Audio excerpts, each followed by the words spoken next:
Right now, as you sit here, you are surrounded by something with mass, something with gravity, something that outweighs every star, every planet, every visible thing in our galaxy combined.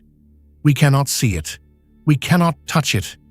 No telescope ever built has captured a single photon of light from it, because it does not appear to interact with light at all. And yet without it, galaxies like our own would fly apart, scattered across the void in a matter of millions of years. Astronomers gave this invisible mass a name: dark matter. For most of human history, we assumed the universe was made of exactly what we could see. We were wrong by a wide margin. This is the story of how we found the fingerprints of something we still cannot see. In the 1970s, an astronomer named Vera Rubin pointed her telescope at spinning spiral galaxies and measured something that made no sense. In our solar system, planets close to the Sun orbit fast, and planets far away orbit slow, because gravity weakens with distance. Rubin expected galaxies to behave the same way. Stars near the glowing core should race. Stars out at the faint edges should crawl. Instead, she found the opposite. Stars at the outer edge of every galaxy she studied were moving just as fast as stars near the center. By every law of physics we understood, that should have torn those galaxies apart. Something invisible had to be holding them together. It was one of the most important discoveries of the 20th century, and almost nobody outside astronomy has ever heard her name. Plot it on a graph, and the mismatch becomes impossible to ignore. The expected curve, based only on the mass we can see, the stars, the gas, the dust, should fall steeply as you move outward, the same way it does in our solar system. The actual curve does something else entirely. It rises, and then it stays flat, mile after mile, light year after light year, all the way to the visible edge of the galaxy and beyond. The only way to explain a flat curve is an enormous halo of unseen mass wrapped around every galaxy like a skin we cannot see. Multiply that halo across the roughly 2 trillion galaxies we can observe, and the numbers become almost impossible to comprehend. For decades, that unseen mass was only a number in an equation. Then, astronomers found a way to actually see its shadow. Massive objects bend the space around them, and light bends with it, an effect Einstein predicted a century ago. Point a powerful telescope at a distant galaxy cluster, and sometimes the light from galaxies far behind it arcs into rings and streaks, warped by gravity from something the cluster's stars alone could never produce. We were no longer just measuring dark matter's effects. For the first time, we were watching its gravity bend the universe itself.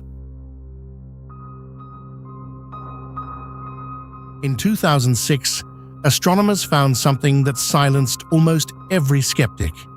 2 enormous galaxy clusters had collided, head-on, at millions of kilometers an hour.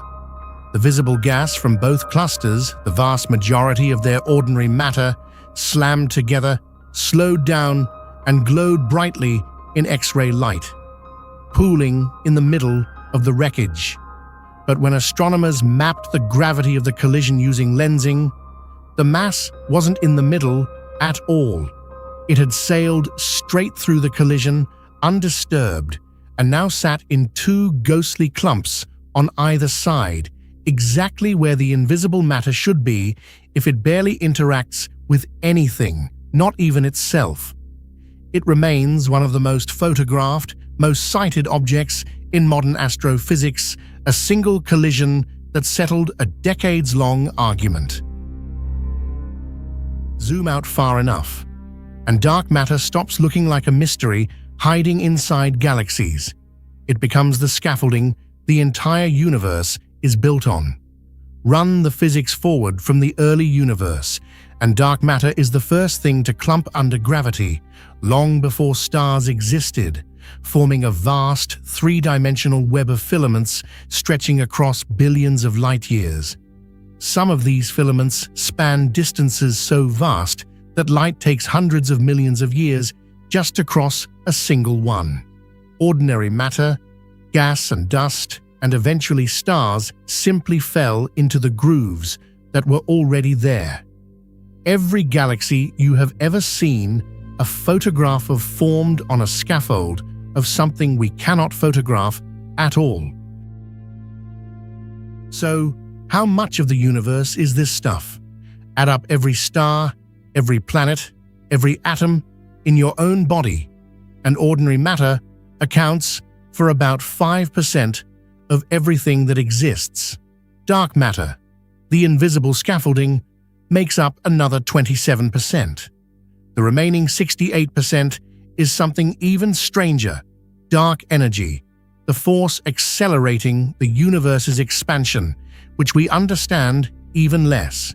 For most of human history, we assumed the stuff we could see was basically all there was.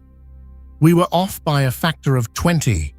The atoms that make up you, the stars, this entire visible universe, are a rounding error.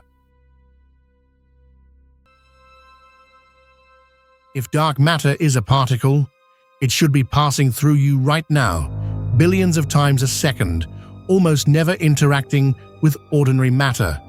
So physicists built traps to catch it. Deep underground, shielded by kilometers of solid rock from cosmic radiation, tanks of liquid xenon sit in the dark, waiting for a single dark matter particle to strike a xenon atom and produce one faint flash of light. Some of these experiments have been running for well over a decade. Newer, more sensitive detectors are still coming online, built specifically to catch fainter and rarer interactions than ever before. The results so far, across every single one of them, 0 confirmed detections.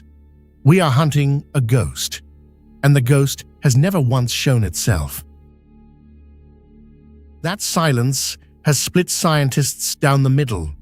One camp believes dark matter is a real, undiscovered particle, and better detectors will eventually catch it.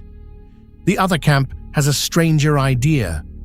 What if there is no new particle at all, and gravity itself simply behaves differently across galactic distances, in ways Newton and Einstein never accounted for?